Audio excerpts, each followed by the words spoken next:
thrive in the face of disaster. But don't just think about the sudden disasters, the shocks, the earthquake, hurricane, terrorism, tornadoes. Also think about the long-term, slow-burning disasters, long-term food, water, and energy shortages, high levels of crime and violence, aging infrastructure. Those can also impact cities.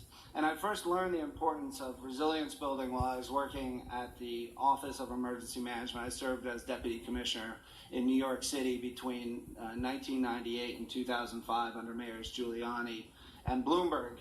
And in that role, I spent a lot of the 90s preparing and tracking hurricanes and helping the city prepare for them.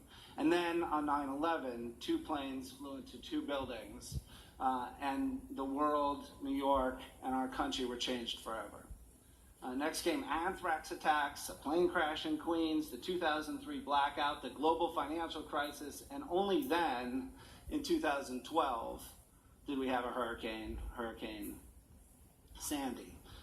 And New York survived and thrived through those incidents. And it's worth just pointing out that this week marks the 40th anniversary of the 1977 blackout in New York City.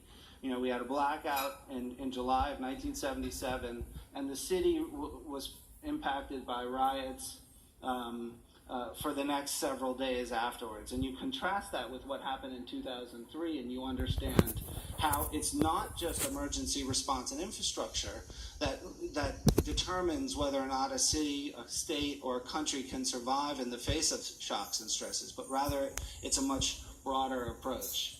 And these experiences underscore an important insight that infrastructure and emergency response are important to prepare a city for the worst, but it's also critical to focus on robust, diversified economies, cohesive communities where neighbors check on neighbors, integrated leadership with strong stakeholders at the table.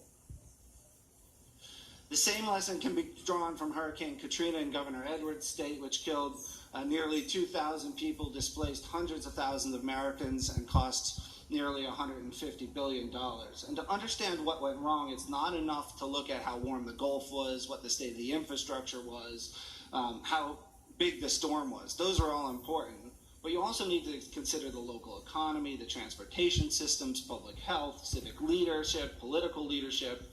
And looking at flooding in a vacuum would be to ignore those exacerbating factors. And the truth is, you rarely know what disaster will strike next and how it will play out. If you think you do, the chances are that you're fighting the last war. This is, the all hazards preparedness that FEMA so appropriately espouses. The resilience mindset challenges us to look at issues in a comprehensive way, to commit to tackling multiple problems with each investment. It's a simple approach.